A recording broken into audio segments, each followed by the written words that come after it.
जी नाज़रीन, मैं हूं नईम कैसर और आप देख रहे हैं लाइव विद नईम कैसर। एक बड़ी अहम डेवलपमेंट जो पंजाब के सूबे में हुई वो उसको लेके आपकी खिदमत में हाजिर हैं। वो डेवलपमेंट ये है कि पंजाब कबीना का 17वां इजलास जो है वो वज़ीर आला पंजाब मरियम नवाज शरीफ की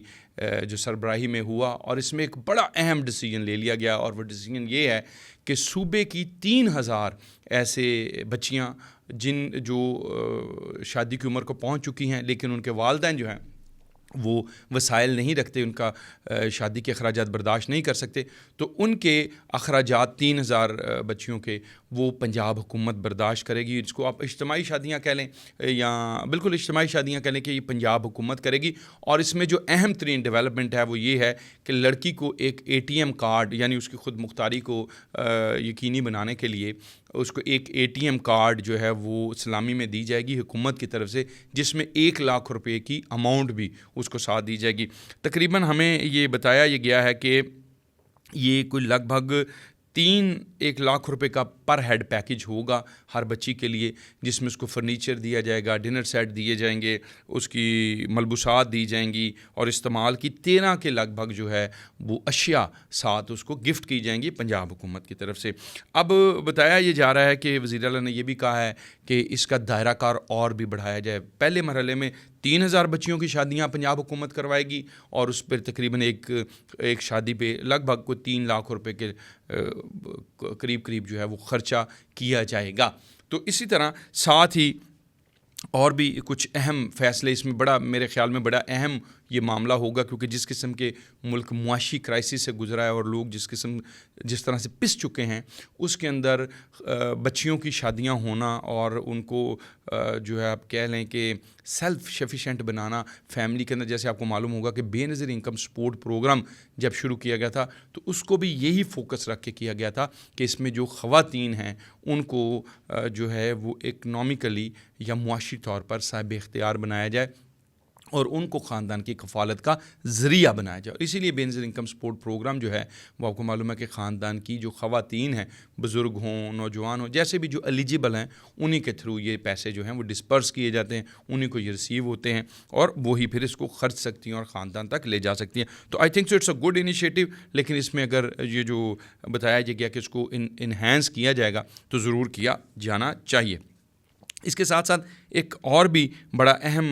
जो मामला है, पंजाब हुकूमत ने जो एक और इनिशिएटिव लिया है वो ये है कि तकरीबन 3 से 5 साल के लिए जो है वो 1 लाख एकड़ ज़मीन जो है सूबे की वो लोगों को लीज़ करने का प्लान जो है उसकी मंजूरी दे दी गई है, ताकि आर्जी तौर पर लोग इस ज़मीन को काश्त करें। और जो इस वक्त एक महंगाई का और एक जो अजनास की एक किल्लत का, क्योंकि आपको पता है पाकिस्तान को मौसम की तब्दीली का भी बड़ा सामना है और मौसम की जो तब्दीली हो रही है उसकी वजह से हमारी अजनास जो हैं उनको बहुत ज़्यादा अफेक्ट हुआ है। चावल, गन्ना और मतलब जो फसलें हैं उनको उनकी पैदावार में बहुत ज़्यादा हमारी कमी देखने में आई है, क्योंकि मौसम यकसर तब्दील हुआ है, कभी बारिश, कभी सर्दी, कभी गर्मी। तो पाकिस्तान क्योंकि उन ममालिक में शामिल है, उनकी फ़हरिस्त में शामिल है जो इस वक्त मौसमी असरात का बुरे तरीके से शिकार हैं। सो इससे 1 लाख एकड़ ज़मीन जो तकरीबन 3 से 5 साल की लीज़ पर दी जाएगी आर्जी काश्त के लिए, तो इससे मैं समझता हूँ कि एक तो ये जो बर्डन आ रहा है हमारी गंदम के ऊपर, चावल के ऊपर और महंगाई के ऊपर ख़ास तौर पर इसका इम्पैक्ट आ रहा है, तो वो कम करने में एक अच्छा जेस्चर जो है वो मिल सकेगा। इसके साथ साथ एक और फ़ैसला भी पंजाब कबीना ने लिया है और वो ये है कि इसी साल से तकरीबन 27 बसें जो इलेक्ट्रिक बसें आप कहलाती हैं वो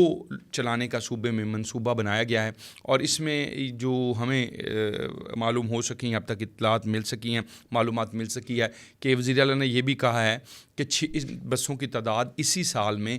यानी 680 तक ले जाया जाए जो फंक्शनल हों और इसकी जो बिजली है वो सोलर से पैदा की जाए। इनकी जो रिचार्जिंग है वो सोलर से की जाए और इसके लिए 1.2 मेगावाट का जो सोलर चार्जर है वो इनकी पार्किंग जहाँ होगी वहाँ नस्ब किया जाएगा, ताकि ये बसें वहीं से सोलर के ज़रिए यानी शमसी तवानाई के ज़रिए रिचार्ज हों और इनके ऊपर कम से कम जो लागत का ख़र्चा है वो आए, ताकि आवाम का जो सफ़री सहूलत है उसको आसान किया जा सके और कम से कम कीमत में आवाम को ये सहूलत मैसर हो सके। इसी के साथ